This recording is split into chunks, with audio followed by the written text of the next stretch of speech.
Seigneur, nous bénissons ton nom, Adonai. Nous te recommandons, Seigneur, ces moments et encore nous édifier, Papa. Nous ne comptons que sur toi. Seigneur, que ta grâce, que ton amour, que ta fidélité soient notre partage. Fais-nous grâce de marcher dans la lumière, dans la vérité. Que tous les projets de l'ennemi contre nos vies soient nuls et sans effet.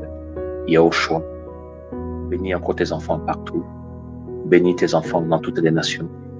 Seigneur, nous voulons que, Seigneur, tu nous gardes fidèles à ton nom. Que seul ton nom soit élevé dans nos vies. Nous voulons que ton nom seul soit élevé dans nos vies.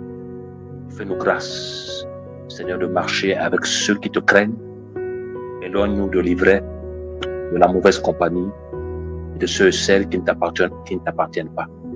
Seigneur, nous voulons prier comme Pétros, dans Actes des Apôtres, lorsqu'il pouvait dire, Seigneur, toi qui connais les cœurs de tous, Seigneur, conduis-nous vers ceux qui te craignent, ceux qui t'aiment, et ceux qui aiment la lumière, Seigneur. Je te supplie, au nom de Yeshua, te présentons ces moments, Papa. Bénis-nous encore par ta parole. Que la gloire et l'honneur te soient rendus. Au nom de Yeshua. Amen. Shalom, shalom, frères et sœurs. Shalom. Et ce soir, il est 21h35. Nous voulons encore nous encourager avec la parole du Seigneur parce que nous sommes dans des temps très, très difficiles. Voilà. Nous sommes dans des temps très, très, très difficiles. Paul l'a prédit que les derniers temps seront difficiles. Voilà. Donc, nous sommes dans ces temps-là et nous devons de plus en plus nous attacher à la vérité, nous attacher à la parole, parce que les temps sont de plus en plus difficiles. Et je nous encourage de plus en plus à ne pas nous attacher aux hommes, nous attacher aux assemblées, nous attacher aux visions, mais nous attacher simplement à la parole. Voilà, parce que dans le livre de Matthieu 7, la Bible nous parle de deux types de maisons, la maison bâtie sur le rocher et la maison bâtie sur le sable. Et lorsque nous lisons cette parabole du Seigneur, parce que les paraboles, c'était des énigmes où des choses cachées étaient révélées grâce à l'Esprit du Seigneur.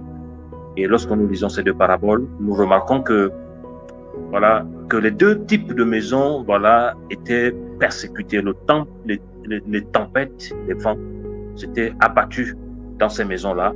Mais le problème, c'est que la maison bâtie sur le sable, la ruine était grande, mais la maison bâtie sur le rocher a résisté. Et nous savons tous que bibliquement, le rocher des âges, c'est notre Seigneur Yahushua, la pierre angulaire. Voilà, la pierre angulaire, le rocher solide qui est le fondement de toutes choses. Et celui qui bâtit sa vie sur Yahushua, voilà, les tempêtes viendront, les persécutions viendront, les médisances viendront, les querelles viendront, voilà, les fausses accusations viendront, mais va tenir ferme parce que sa vie est fondée sur la pierre angulaire qui est Yahushua Mashiach, notre Seigneur et notre Maître. Et nous devons tous comprendre que donc notre vie est fondée sur la parole lorsque nous méditons et mettons en pratique la parole de notre Seigneur qui est Yahushua Mashiach. Voilà. Donc c'est un peu ça, frères et sœurs. Nous devons de plus en plus nous attacher au Maître, nous attacher au Seigneur, nous attacher à la parole véritable du Seigneur. La Bible dit que son nom est la parole. Voilà, son nom est la parole. Je nous encourage à de plus en plus nous attacher à la parole du Seigneur parce que seule la parole du Seigneur va nous justifier. Seule la parole du Seigneur va nous amener à aller de l'avant. Nous savons tous que donc sans Yahushua, nous ne pouvons rien faire. Voilà. Nous allons prendre nos Bibles dans le livre de Actes des Apôtres, chapitre 14, verset 1. Je vais faire la lecture. Voilà. Je vais lire les Saintes Écritures. Voilà. Actes des Apôtres, chapitre 14, à partir du verset 1. Voilà. Je vais lire jusqu'au verset 3. C'est l'histoire de deux apôtres qui ont fortement travaillé, voilà, qui aimaient le Seigneur, qui sont allés travailler, qui ne passaient pas leur temps dans la distraction, mais qui ont travaillé, voilà, de fond en comble pour que l'évangile du royaume avance. Et Paul pouvait dire dans le livre de Timothée que ceux qui veulent vivre pieusement à Mashiach seront persécutés. Et nous allons voir ce qui s'est passé lorsque les frères et sœurs voulaient travailler pour le Seigneur. Voilà. Donc on va lire verset 1. Or, il arriva qu'à Icône, ils entraient ensemble dans la synagogue des Juifs. Donc Paul et Barnabas entraient ensemble. Et ils parlaient d'une telle manière qu'une grande multitude de Juifs et de Grecs crut. Mais les Juifs rebelles excitèrent et envenimèrent les âmes des nations contre les frères. C'est pourquoi ils séjournaient assez longtemps, en effet, parlant avec assurance sur le Seigneur qui rendait témoignage à la parole de sa grâce en donnant des signes et des prodiges par leurs mains. Verset 14. Mais la multitude de la ville fut divisée, et les uns étaient en effet avec les Juifs, mais les autres étaient avec les apôtres.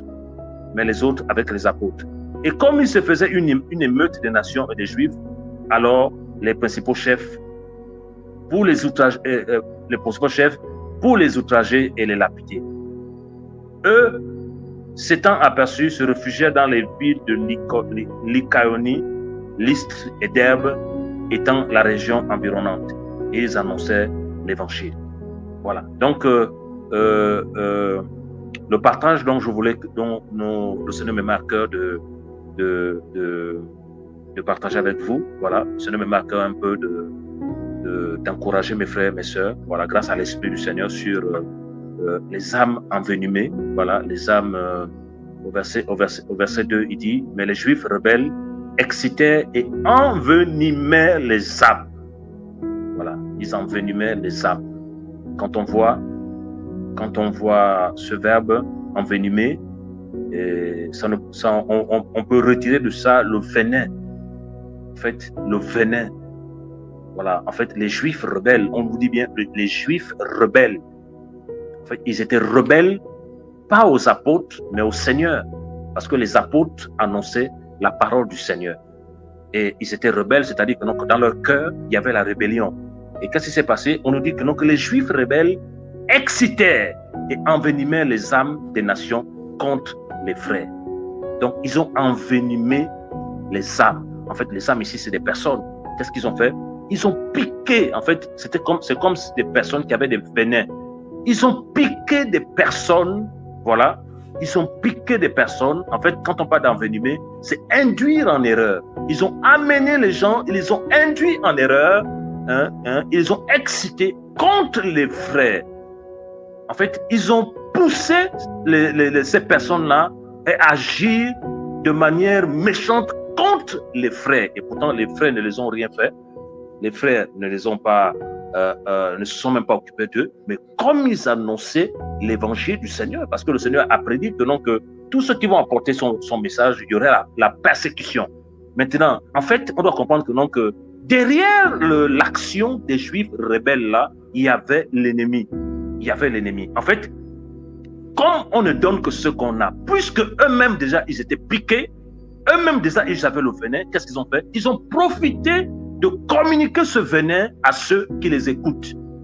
Ceux qui les écoutent. Et ils ont injecté ce venin dans leur vie. Et qu'est-ce qui s'est passé maintenant? Ils étaient contre les frères. Ils étaient maintenant contre les frères. En fait, ils détestaient maintenant les frères. Ils étaient même prêts à les tuer parce qu'ils étaient piqués par des rebelles. Vous avez vu? Ils étaient piqués par les rebelles.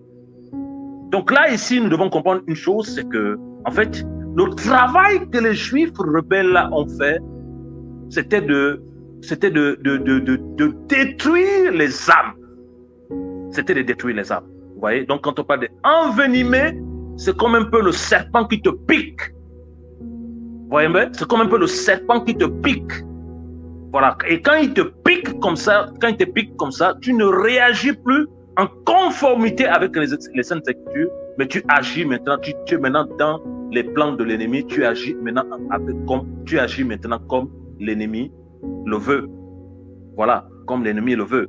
Et on va continuer la lecture. Il dit, c'est pourquoi il séjournait là assez longtemps, en effet, parlant avec assurance sur le Seigneur qui rendait témoignage à la parole de sa grâce en donnant des signes et des prodiges par leurs mains. Donc le Seigneur, malgré le fait que donc, cette multitude de personnes était contre les apôtres, voilà, le Seigneur a glorifié son nom comme d'habitude.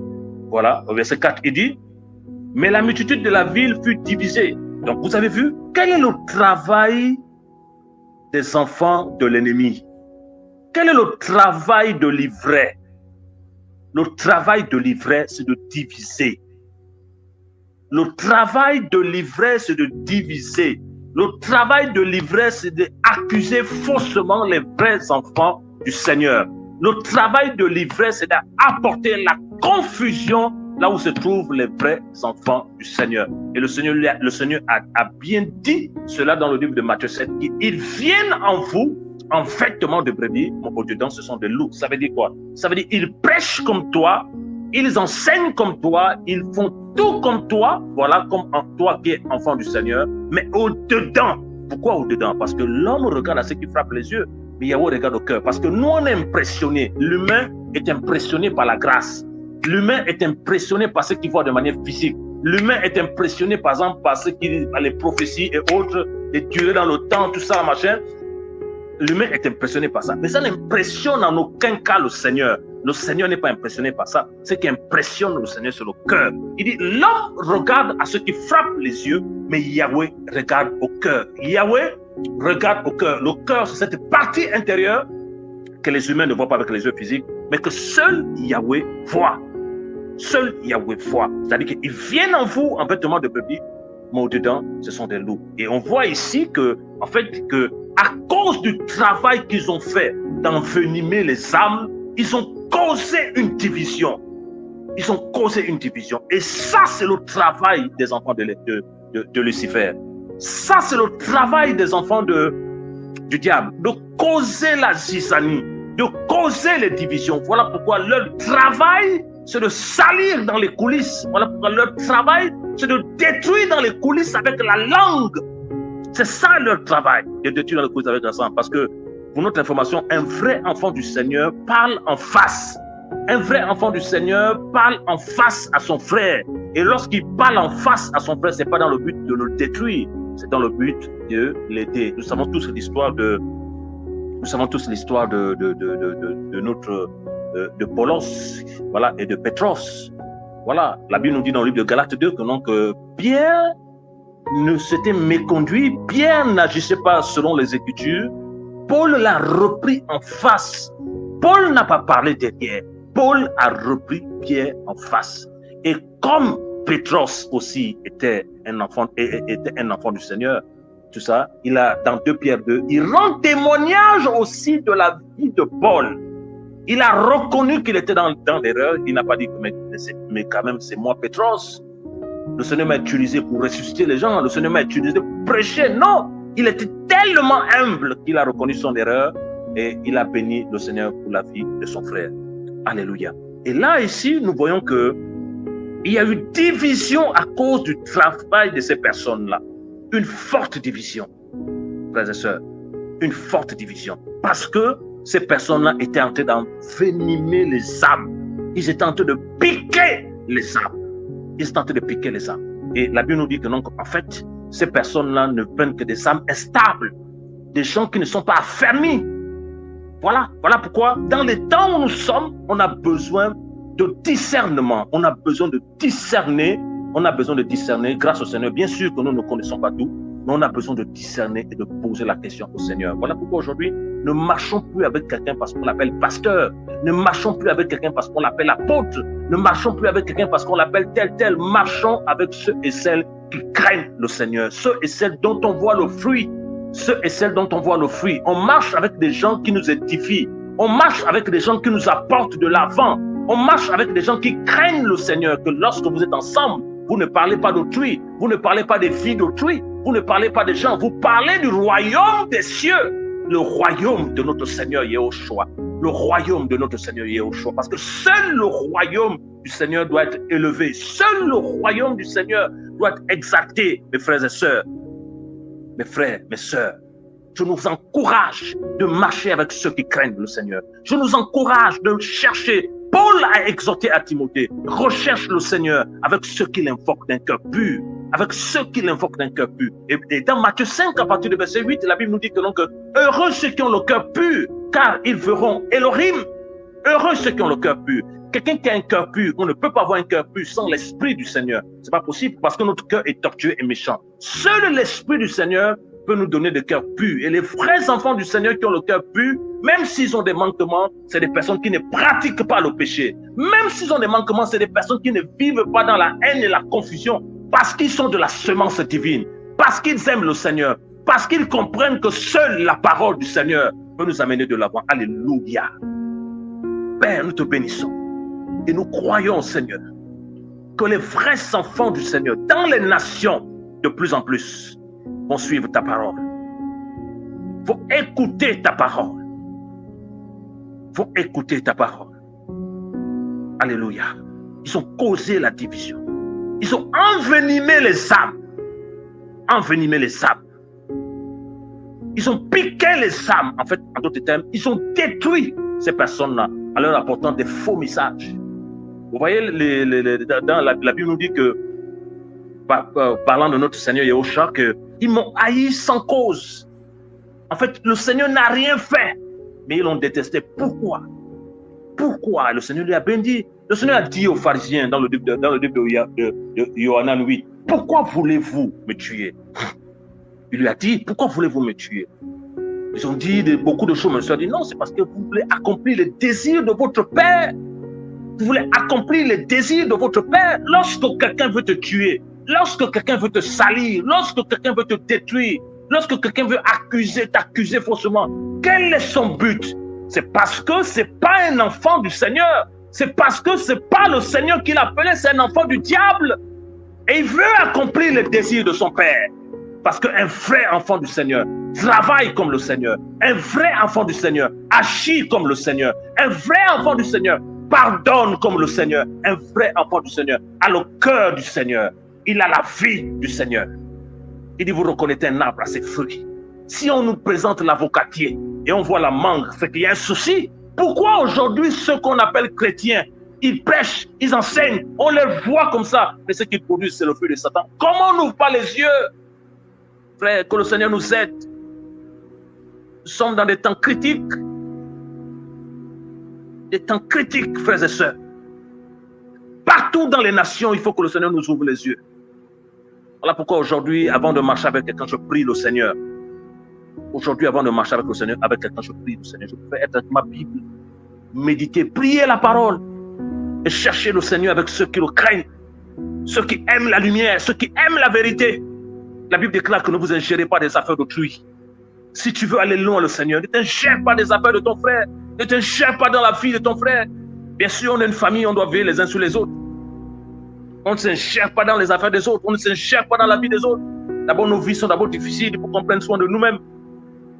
Voilà, ça c'est culturel, parce que le problème de l'Africain, c'est les autres. Le problème du Noir, c'est les autres. Il a tellement la mentalité de la jalousie, de la haine, que Yahweh nous aide. Frères et sœurs, que Yahweh nous aide. Qui nous aide.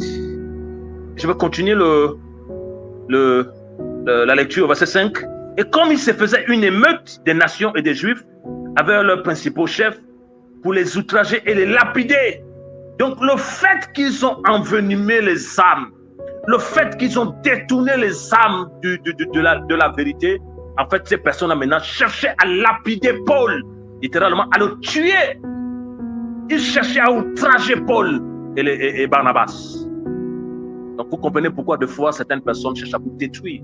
Certaines personnes cherchent à vous insulter sans que vous ne les avez rien fait. Sans que vous n'avez pas pris ni leurs femmes, ni leurs enfants, ni leur compte bancaire, ni leur argent. Vous ne les avez rien fait, mais ils vous détestent. Et pourquoi? C'est parce qu'ils sont du diable. Et nous sommes dans les temps de la fin. L'histoire se répète. Abel et Caïn. Abel était du Seigneur et Caïn était du diable. Mais ils étaient nés du même père. Mais spirituellement, ils n'appartenaient pas au même père. Voilà. C'est l'histoire qui se répète. Et la Bible nous dit dans le livre de Genèse, la guerre des postérités. La postérité de la femme et la postérité du serpent. La Bible dit que je mettrai inimitié, il y aura une haine. Nous sommes dans cette guerre. Et notre bataille n'est pas charnelle, elle est spirituelle. Mais nous avons la victoire en celui qui nous a créés. Au Rédempteur, au lion de la tribu de Yehuda, au Yehoshua Mashiach, Il a vaincu à la croix. Et grâce à lui, nous allons arriver jusqu'au bout. Grâce à lui, nous allons terminer la course. Grâce à lui, nous allons terminer la course. Mes frères, vous avez vu les apôtres? Ils étaient persécutés. Ils étaient persécutés. Et ce que j'ai bien aimé avec l'attitude des apôtres, parce qu'on les persécutait, ils ne se sont pas résignés. Ils n'ont pas dit que non, parce qu'on nous persécute, ils arrêtent. Non. La Bible déclare que non, ils sont allés dans d'autres régions. Ils ont continué à annoncer la parole. Quelle est l'attitude que tu dois avoir dans ces temps de la fin?